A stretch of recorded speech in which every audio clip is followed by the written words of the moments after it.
Pemirsa, kebakaran terjadi di gedung C kantor Kementerian Dalam Negeri. Api diduga akibat korsleting listrik pada mesin pendingin yang ada di area tangga darurat. Gedung Fakultas Ekonomika dan Bisnis Universitas Gadjah Mada terbakar. Kejadian itu diduga akibat korsleting listrik. Gedung program Pasca Sarjana Studi Pembangunan ITB terbakar. Api diduga berasal dari mesin fotokopi yang berada di dalam gedung mengalami korsleting.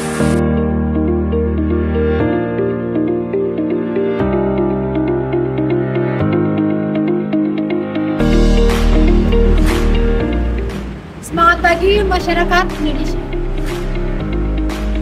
Kasus bencana kebakaran di Indonesia masih sering terjadi.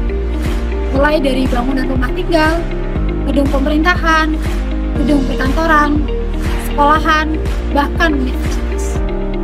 Presentasi kebakaran di Indonesia hampir 70% disebabkan oleh listrik.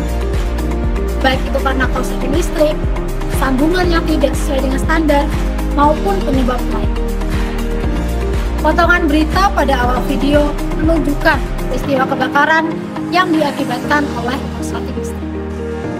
Dari video tersebut muncul pertanyaan, mengapa listrik dapat menjadi penyebab kebakaran?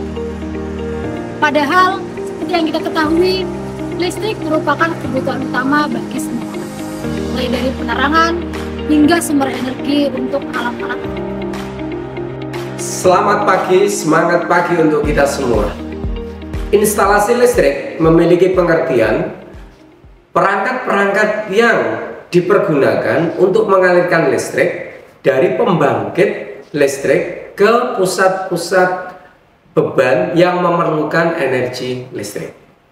Energi listrik ini dialirkan dari pembangkit, kemudian ditransmisikan, kemudian didistribusikan, dan kemudian selanjutnya dialirkan ke rumah-rumah kita.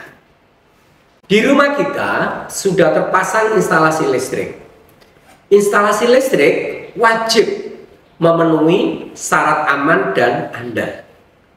Apabila instalasi listrik tidak memenuhi syarat tersebut, maka akan menyebabkan korsleting listrik.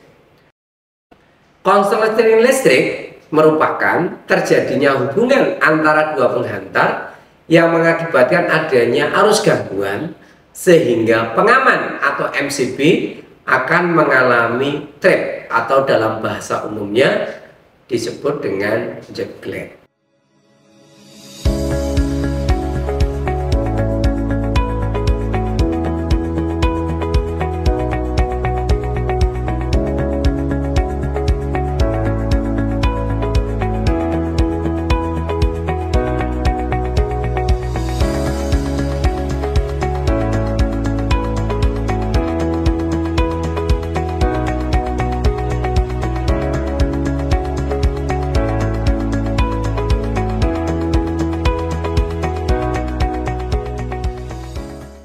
Beberapa penyebab korsleting listrik antara lain, yang pertama, peralatan listrik yang digunakan tidak memenuhi dengan standar.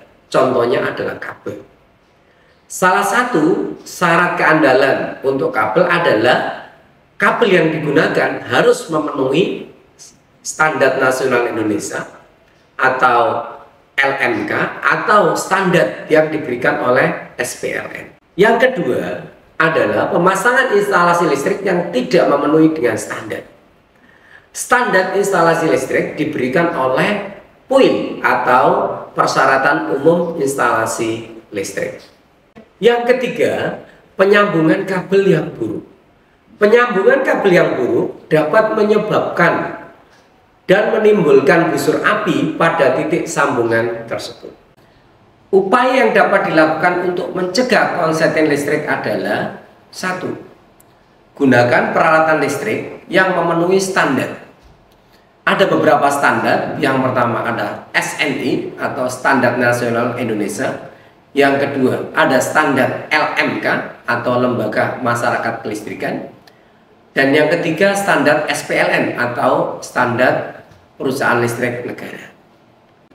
Misalnya, kabel yang kita gunakan haruslah terdapat logo SNI atau juga logo LMK atau logo SPLN. Atau peralatan-peralatan listrik yang kita gunakan harus memenuhi standar. Yang kedua, pastikan pemasangan listrik telah memenuhi standar SLO atau sertifikat layak operasi.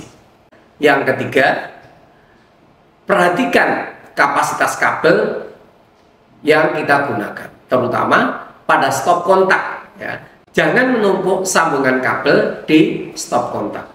Yang keempat, jadwalkan inspeksi instalasi listrik secara rutin. Hal ini untuk memastikan SLO instalasi listrik yang kita miliki tidak melebihi jangka waktu yang telah ditetapkan pada SLO tersebut.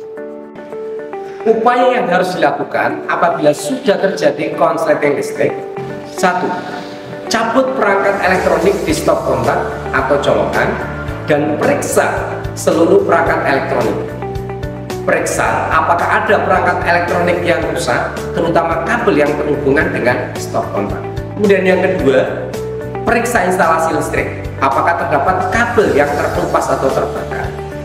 Jika terdapat kabel yang terkelupas atau terbakar, ganti sesuai dengan standar dengan menghubungi teknisi ahli.